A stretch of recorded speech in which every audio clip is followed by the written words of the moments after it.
یا یہ کہ وہ آزادی کی زندگی کھو چکے ہوں، لیکن آزادی کی نعمت کا صحیح لطف اسی وقت اٹھایا جا سکتا ہے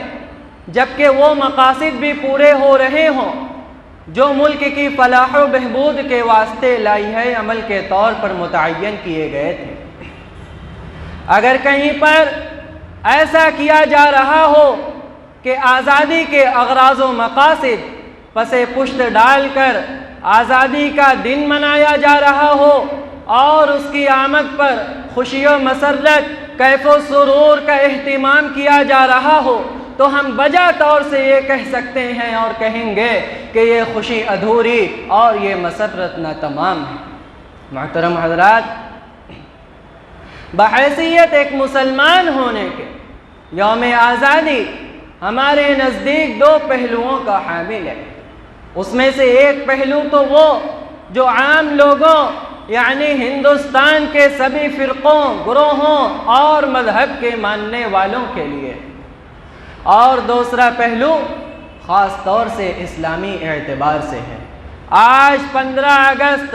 یعنی یوم آزادی کے موقع پر بہتر ہے کہ ان دونوں رخوں اور دونوں پہلوؤں کو اجاگر کیا جائے اور ان دونوں کے متعلق گفتگو کی جائے۔ جہاں تک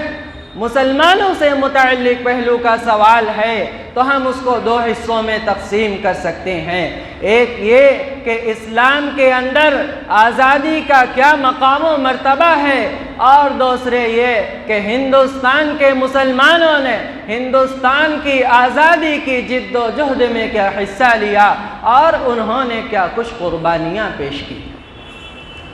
اور دوسرا پہلو وہ جو سب سے متعلق ہے، ہر ہندوستانی سے متعلق ہے، وہ یہ ہے کہ آزادی کے اغراض و مقاصد پورے ہو رہے ہیں یا نہیں۔ محترم حضرات، آزادی کا ایک خاص پہلو جو صرف مسلمانوں سے متعلق ہے وہ یہ ہے کہ ہندوستان کو غلامانہ زندگی سے نکال کر آزادی کی زندگی عطا کرنے میں ہندوستان کے مسلمانوں کا کیا رول رہا ہے، انہوں نے اس سلسلے میں کیا کارنامے انجام دیے ہیں اور آزادی ہند کی خاطر ان کی کیا خدمات رہی ہیں، تو بلا جھجک یہ بات ہم کہہ سکتے ہیں کہ ہندوستان کی آزادی کی خاطر ہندوستان کے مسلمانوں نے بڑا سرگرم حصہ لیا، بہت قربانیاں دیں، جان و مال ہر طرح سے تج کر ملک کی آزادی کے خاطر اپنا تن من دھن لگا دیا، آزادی وطن کی خاطر جیلوں کی ہوائیں کھائیں، آزادی ہند کی خاطر اپنے جانوں پر کھیل گئے اور انگریزوں کے مظالم سہے، آزادی ہند کی خاطر دار و رسن کو دیوانہ وار چوما، سولی اور پھانسی کے پھندے ان کے حوصلوں کو پست نہ کر سکے، ان کے ولولے انگریزوں کے پیہم مظالم سے سرد ہو جانے کے بجائے روز بروز بڑھتے رہے، انگریزوں کا جور و استبداد، جیل اور قید و بند کی قسم پرسیاں، پھانسی اور جلا وطنی کی زندگی ان کے جذبہ حریت پر پیٹرول کا کام کرتے۔ انگریز ان آزادی کے متوالوں کے جسم پر تو قابو پا سکتے تھے مگر ان کی روحیں ان کی دسترس سے باہر تھیں، وہ ان کے دل و دماغ تک کیسے رسائی حاصل کر سکتے تھے جہاں وطن پر مر مٹنے اور وطن کو انگریزوں کے پنجے استبداد سے رہائی دلانے کے لیے جذبات موجزن تھے، وہ ان حوصلوں اور ان ولولوں کو کیسے چھین سکتے تھے جو عقل و ہوش کی منزل سے پرے اپنا مقام بنا چکے تھے۔ محترم سامعین، جب انگریزوں کے ناپاک قدم ہندوستان کی سرزمین پر پڑے اور انگریزوں نے ہندوستان پر قبضہ کرنے کی ترکیبیں کرنی شروع کر دیں، اسی وقت سے مسلمان ہندوستان کی تحریک آزادی میں شامل ہو گئے۔ بلکہ حقیقت یہ ہے کہ جنگ آزادی کی قیادت ان علماء کرام نے کی جو ایک طرف رات کی تاریکیوں میں زاہد شب دار تھے تو دوسری طرف دن کے اجالے میں مجاہد اور غازی اسلام۔ شاملی کا میدان ہو یا ریشمی رومال تحریک، پلاسی کی جنگ ہو یا سرنگا پٹنم کی وادیاں، یا تحریک حریت کا کوئی اور علاقہ ہو، ہر جگہ مسلمان حریت پسندوں کے عظیم الشان کارنامے تاریخ کے صفحات کا ایک سنہرا عنوان ہے۔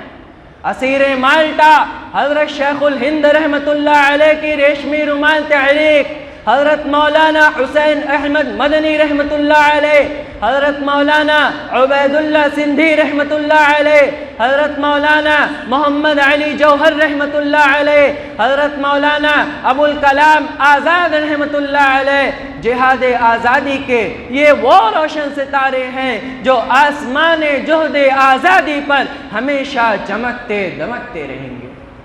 محترم حضرات، ہندوستان کے مسلمانوں نے اپنے خون جگر سے اس گلشن ہند کو سیراب کیا ہے۔ ہندوستان کے پتے پتے پر مسلمانوں کے روشن کارنامے درج ہیں۔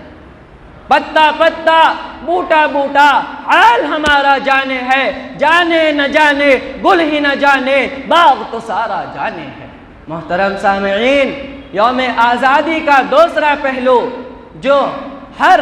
شہری سے، ہر ہندوستانی سے متعلق ہے، وہ یہ کہ خواہ وہ ہندو ہو یا مسلم ہو، سکھ ہو یا عیسائی ہو یا کسی اور مذہب کا ماننے والا ہندوستانی ہو، حقیقت تو یہ ہے کہ یوم آزادی ہم سب کے لیے یوم احتساب ہے۔ آج کے دن ہمیں یہ سوچنا چاہیے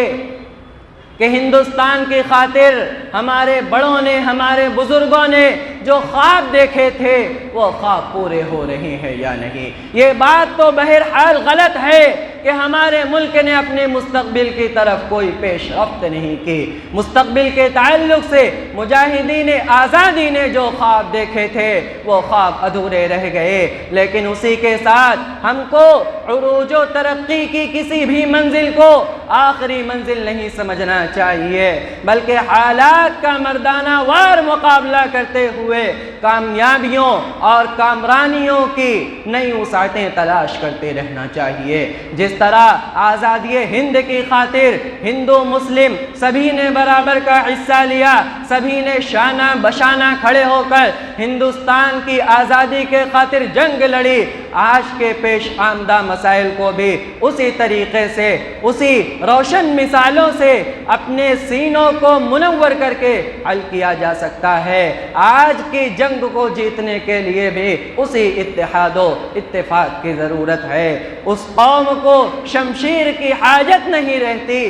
اس قوم کو شمشیر کی حاجت نہیں رہتی ہو جس کے جوانوں کی خودی صورت فولاد۔ السلام علیکم ورحمۃ اللہ وبرکاتہ۔